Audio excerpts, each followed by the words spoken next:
हूं आपके साथ शफान अंसारी। सीधा लिए चलते हैं आपको सीएम योगी आदित्यनाथ की तस्वीरें हम आपको दिखा रहे हैं। दरअसल चौधरी चरण सिंह की जयंती पर ये एक प्रोग्राम जो है वो आयोजित किया गया है, जहां पर सीएम योगी आदित्यनाथ यहां पर पहुंचे हैं।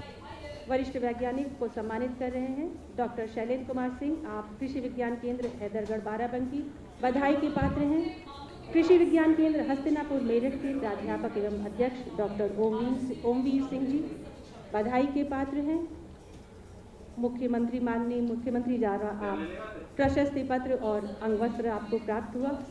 कृषि तो प्रशस्ति पत्र यहां पर सौंपे जा रहे हैं। सीएम योगी आदित्यनाथ यहां पर पहुंचे हैं। ये तमाम वो लाभार्थी हैं और सीएमओ को किसानों को सम्मान यहां पर देखा जा सकता है और किसानों के सम्मान के लिए ही ये प्रोग्राम आयोजित किया गया है। एक खास मौका है, आज चौधरी चरण सिंह की जयंती है।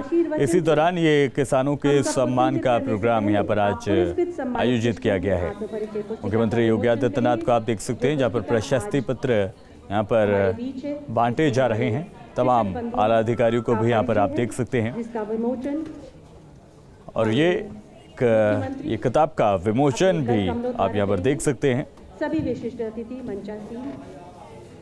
तो ये तस्वीरें हम आपको दिखा रहे हैं, जहाँ पर मंच पर तमाम आला अधिकारी भी मौजूद हैं और किसानों को सम्मान देने के लिए ये एक प्रोग्राम की शुरुआत यहाँ पर की गई है। चौधरी चरण सिंह की जयंती है आज और इसी दौरान प्रशस्ति पत्र यहाँ पर बांटे जा रहे हैं। तो सीएम योगी आदित्यनाथ इस प्रोग्राम में पहुंचे हुए हैं। ये तस्वीरें लखनऊ की हम आपको दिखा रहे हैं। आप सभी मंचासीन माननीय अतिथियों को मेरा हृदय से धन्यवाद। मेरा विनम्र निवेदन माननीय मुख्यमंत्री जी से है, अपने आशीर्वचन से हम सबको सिंचित करें। अवसर पर आयोजित आज के इस कार्यक्रम में मंच पर उपस्थित प्रदेश सरकार में मेरे वरिष्ठ सहयोगी कृषि मंत्री श्री सूर्य प्रताप शाही जी, प्रदेश सरकार में उद्यान विभाग के मंत्री, मंच पर उपस्थित प्रदेश सरकार में मेरे वरिष्ठ सहयोगी कृषि मंत्री श्री सूर्य प्रताप शाही जी, प्रदेश सरकार में उद्यान विभाग के मंत्री श्री शिवराम चौहान जी, उत्तर प्रदेश एग्रो के अध्यक्ष श्री जगदीश मिश्रा जी, उत्तर प्रदेश बीज विकास निगम के उपाध्यक्ष श्री राजेश्वर सिंह जी, प्रदेश के मुख्य सचिव श्री आर.के. तिवारी जी, कृषि उत्पादन आयुक्त श्री आलोक सिन्हा जी, अपर मुख्य सचिव कृषि डॉक्टर देवेश चतुर्वेदी जी, भारतीय जनता पार्टी किसान मोर्चा के प्रदेश के अध्यक्ष श्री कामेश्वर सिंह जी, कृषि विभाग से जुड़े हुए सभी अधिकारीगण, कृषि वैज्ञानिकगण और प्रदेश के विभिन्न क्षेत्रों से यहाँ पर उपस्थित सभी किसान भाइयों बहनों, आज किसान सम्मान दिवस है। भारत के पूर्व प्रधानमंत्री, महान किसान नेता चौधरी चरण सिंह जी की पावन जयंती को किसान सम्मान दिवस के रूप में आयोजित किया जाता है। मैं भारत माता के इस महान सपूत की 119वीं जयंती के अवसर पर देश के हित में, किसानों के हित में, उनके द्वारा किए गए कार्यों को स्मरण करते हुए प्रदेश शासन की ओर से उन्हें विनम्र श्रद्धांजलि अर्पित करता हूं। हम सब जानते हैं कि चौधरी साहब ने किसानों की आवाज को देश के न केवल उच्च सदन में बल्कि सड़क से सदन तक का एक रास्ता देश के अन्नदाता किसानों के लिए उन्होंने बनाने का कार्य किया था। और उनका स्पष्ट मत था कि भारत की समृद्धि का मार्ग इस देश के खेत और खलिहान से होकर के जाता है, और खेत और खलिहान तभी खुशहाली के प्रतीक बनेंगे जब इस देश का किसान जागरूक होगा, वह समृद्ध होगा, तो स्वतः ही खुशहाली का मार्ग आगे बढ़ता हुआ दिखाई देगा। आज हमें प्रसन्नता है कि चौधरी साहब के इन सपनों को साकार केंद्र और प्रदेश सरकार मिलकर के कर रही है। केंद्र में 2014 में मोदी जी के नेतृत्व में बनी भारतीय जनता पार्टी की सरकार जिस एक दूरदर्शिता के साथ किसानों के लिए कार्य कर रही है, वह अभूतपूर्व है, अभिनंदनीय है, अविस्मरणीय भी है। हम सब जानते हैं 2014 के पहले इस देश के अंदर किसान आत्महत्या करने के लिए मजबूर था। बड़े पैमाने पर लाखों की संख्या में किसानों ने आत्महत्या की, लेकिन 2014 के बाद किसान हितैषी नीतियों को लागू करने के बाद आज परिणाम सबके सामने है। सॉइल हेल्थ कार्ड की व्यवस्था हो, प्रधानमंत्री फसल बीमा योजना, प्रधानमंत्री कृषि सिंचाई योजना, खेती किसानी में भी हम विविधीकरण के साथ साथ तकनीक का उपयोग करके किसान के जीवन में व्यापक परिवर्तन लाने और उनकी आमदनी को कई गुना बढ़ाने के लिए किए जाने वाले प्रयास हो, या फिर किसानों के लिए किसान सम्मान निधि उपलब्ध कराने की कार्रवाई, यह आजादी के बाद पहली बार देखने को मिला है। हर किसान का सम्मान हो, अन्नदाता किसान खुशी के साथ आगे बढ़ सके। देश के अंदर न्यूनतम समर्थन मूल्य की घोषणा भले ही 1967 में हुई हो, लेकिन ईमानदारी के साथ किसान को इसके साथ जोड़ने का कार्य अगर किसी ने किया है तो देश के यशस्वी प्रधानमंत्री श्री नरेंद्र मोदी जी ने किया। 2018 में लागत का 1.5 गुना न्यूनतम समर्थन मूल्य हो, इसको लागू करने का कार्य भी मोदी जी के नेतृत्व की सरकार ने किया। और मुझे प्रसन्नता है कि केंद्र और प्रदेश सरकार जब मिलकर के कार्य करती है तो उसके परिणाम भी उसी प्रकार से सामने आते हैं। 2017 में जब प्रदेश में हमारी सरकार बनी थी, उस समय हमारे सामने भी चुनौतियां थी। उत्तर प्रदेश में भी किसान आत्महत्या करने के लिए मजबूर था। इसलिए सरकारों की किसान विरोधी अवैज्ञानिक सोच के कारण किसान या तो खेती से पलायन कर रहा था, और जो लोग खेती करने के लिए मजबूर भी थे, कर्ज तले इतना दब जाते थे, उनके सामने आत्महत्या एकमात्र विकल्प बच पाता था। लेकिन 2017 में आने के बाद हम लोगों ने प्रदेश के 86 लाख किसानों की कर्ज माफी के एक बड़े अभियान को अपने हाथ में लिया, और उत्तर प्रदेश की पहली सरकार थी जिसने किसानों के 36,000 करोड़ रुपए तक के कर्जे माफ करके किसान को राहत देने और फिर उसको जीवन में व्यापक परिवर्तन लाने के लिए एक अभियान प्रारंभ किया। आज आप देखते होंगे वर्षों से लंबित सिंचाई की परियोजनाएं पूरी की जा रही है। विगत 4.5 वर्ष के दौरान हमारी सरकार ने प्रदेश के अंदर सिंचाई की योजनाओं को पूरा करते हुए 22 लाख हेक्टेयर से अधिक भूमि को अतिरिक्त सिंचाई की सुविधा उपलब्ध करवाई है।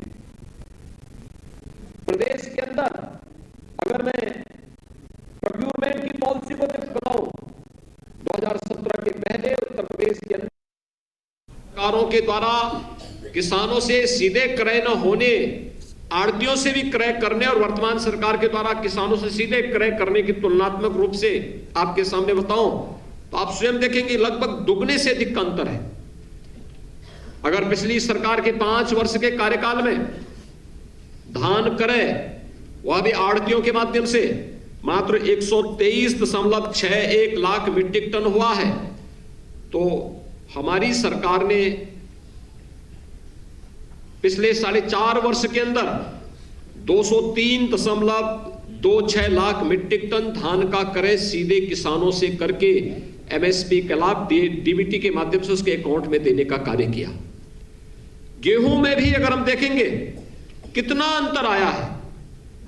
पिछली सरकार के 5 साल के कार्यकाल में मात्र 94.38 लाख मीट्रिक टन गेहूं का क्रय, वह भी आड़तियों के माध्यम से हुआ, यानी एमएसपी का लाभ किसान को नहीं मिला। लेकिन हमारी सरकार के समय 219.12 लाख मीट्रिक टन गेहूं का क्रय सीधे किसान से किया गया और पैसे का भुगतान डीबीटी के माध्यम से किसान के खाते में किया गया। ये जो व्यापक परिवर्तन है, ये परिवर्तन इस बात को दिखाता है कि किसान के जीवन में परिवर्तन लाने का हमारी सरकार प्रदेश के अंदर आलू का भी न्यूनतम समर्थन मूल्य मिल सके, हमारी सरकार ने लागू किया। दलहन, तिलहन और तमाम अन्य फसलों के भी दाम किसान को मिल सके, यह कार्य भी हमारी सरकार ने प्रदेश के अंदर किया। प्रदेश के अंदर 20 जिले ऐसे थे जहां पर पहले कोई कृषि विज्ञान केंद्र नहीं था। हमारी सरकार आई तो हमारी सरकार ने उन 20 जिलों में भी कृषि विज्ञान केंद्र स्थापित करने की कार्रवाई प्रारंभ की और कई कृषि विज्ञान केंद्र आज खड़े होकर के किसानों को तकनीकी मदद दे रहे हैं। प्रदेश के अंदर जब 2017 में हम लोग आए थे तो प्रदेश के अंदर मंडियों की स्थिति अत्यंत खराब थी। वे किसानों के हितैषी बनने की बजाय किसानों के शोषण के प्रतीक बने हुए थे। सरकार ने उसमें व्यापक संशोधन किया, उन्हें किसान हितैषी बनाने के लिए तमाम प्रकार के कदम उठाए। गन्ना किसानों का 2010 से गन्ना मूल्य का बकाया था, हमारी सरकार आई, हम लोगों ने उसे भी पूरा करते हुए पिछली सरकार के समय जो गन्ना मूल्य वर्षों से लंबित पड़ा हुआ था, उस सभी प्रकार के गन्ना मूल्य का भुगतान करते हुए हमारी सरकार ने अब तक लगभग 1.5 लाख करोड़ रुपए का गन्ना मूल्य का भुगतान भी किसानों के खाते में सीधे करने का कार्य किया है। यानी एक बड़ी राशि किसान के खाते में जाने की तैयारी, और वह किसान चाहे वह कोरोना के प्रथम वेव के दौरान या द्वितीय वेव के दौरान, जब देश और दुनिया की सभी चीनी मिलें बंद हो गई थी, सभी कार्य एक प्रकार से बंद हो गए थे, हमारी सरकार ने उस दौरान भी इसको बंद नहीं होने दिया। प्रदेश की सभी 119 चीनी मिलें कोरोना कालखंड के दौरान, प्रथम और द्वितीय वेव के दौरान भी निरंतर सभी चीनी मिलों को चलाया गया। हमें एहतियातन वहां पर कुछ कदम उठाने पड़े थे। कोविड हेल्प डेस्क बनाना पड़ा था, कोविड केयर सेंटर बनाने पड़े थे, व्यापक पैमाने पर सैनिटाइजेशन की कार्रवाई करनी पड़ी थी, पीपी किट और भी अन्य जो भी इंफ्रारेड थर्मामीटर और जांच की जो भी अन्य सुविधाएं हो सकती थी, इनको बढ़ाना पड़ा। लेकिन अन्नदाता किसान परेशान न होने पाए, इसके लिए हमने क्रय केंद्रों को भी पूरी मजबूती के साथ चलाने का कार्य किया, तो चीनी मिलों को चलाने का कार्य भी प्रदेश सरकार ने इस दौरान किया। आज जब हम चौधरी साहब की 119वीं जयंती के कार्यक्रम में यहां पर आए हैं, मुझे बताते हुए प्रसन्नता है कि चौधरी साहब की स्वयं की कर्मभूमि की चीनी मिल, रमाला चीनी मिल, 30 वर्षों से मांग हो रही थी कि यहां पर चीनी मिल लगनी चाहिए, नया चीनी मिल आना चाहिए। जर्जर चीनी मिल थी, किसान परेशान थे, पिछली सरकारें नहीं कर पाई, लेकिन हमारी सरकार ने रमाला में भी एक नई चीनी मिल लगा करके किसानों के जीवन में परिवर्तन लाने का कार्य किया। आज उत्तर प्रदेश का किसान जिस दिशा में आगे बढ़ रहा है वह अभिनंदनीय है, और मैं धन्यवाद दूंगा कि अभी यहां पर आने के पहले मंडी समिति के द्वारा चयनित उन 11 किसानों को जिन्हें ट्रैक्टर उपलब्ध कराया गया, आप सोच सकते हैं आज पुरस्कार में किसान को ट्रैक्टर मंडी समिति के माध्यम से मिल रहा है। पहले यही मंडी समिति इन किसान भाइयों के शोषण का प्रतीक होती थी, लेकिन आज यही मंडी समिति आज किसान के पोषण का, किसान के उन्नयन का आधार बन रही है। 11 ऐसे किसानों को अभी मैं कृषि मंत्री, उद्यान मंत्री बाहर जाकर के उन किसानों को हम लोगों ने एक एक ट्रैक्टर उपलब्ध कराया कि अन्नदाता किसान को एक एक ट्रैक्टर उपलब्ध करवाने का कार्य किया। मुझे प्रसन्नता है आज यहां पर तमाम किसानों को यहां पर सम्मानित किया गया और इसमें महिला किसान भी हैं, पुरुष किसान भी हैं। किसान की बात जब होती थी तो माना जाता था कि किसान का मतलब पुरुष किसान, लेकिन मुझे प्रसन्नता है कि बहुत सारी महिला किसान भी इस दिशा में प्रयास किए हैं। उन्होंने इस दिशा में बहुत अच्छा काम किया है और खासतौर पर प्राकृतिक खेती की तरफ हम खेती के उत्पादन को बढ़ा तो रहे हैं, लेकिन केमिकल फर्टिलाइजर और पेस्टिसाइड जितनी बड़े पैमाने पर डाल रहे हैं ये नई नई बीमारियों को भी जन्म दे रही है। और आज उसका एक समाधान प्रधानमंत्री मोदी जी ने दिया और वह है प्राकृतिक खेती, गौ आधारित खेती। गौ रक्षा का भी काम होगा और गौ रक्षा के साथ साथ हम आस्था का भी सम्मान करेंगे, खेती की उर्वरता को भी बढ़ाएंगे और अन्न उत्पादन किसी भी केमिकल फर्टिलाइजर या पेस्टिसाइड से ज्यादा बेहतरीन आधार केवल गौ माता में अंदर स्वयं मौजूद है। और गौ माता से आधारित गौ आधारित खेती जिसमें अन्नदाता किसान को कुछ भी बाहर से नहीं लेना है। ये गौ आधारित खेती की विशेष ट्रेनिंग का कार्यक्रम विगत वर्ष हम लोगों ने स्वयं कानपुर में भी एक कार्यशाला इसकी बनाई थी और उस कार्यशाला के माध्यम से लगभग 500 किसानों ने उसका प्रशिक्षण लिया था। और प्रधानमंत्री जी का जोर है हम अधिक से अधिक, अगर मानव जाति को बचाना है, कैंसर है, किडनी फेलियर के मामले आ रहे हैं और भी अन्य तमाम गंभीर बीमारियों से जुड़े हुए मामले आ रहे हैं, इसकी तह में क्या है।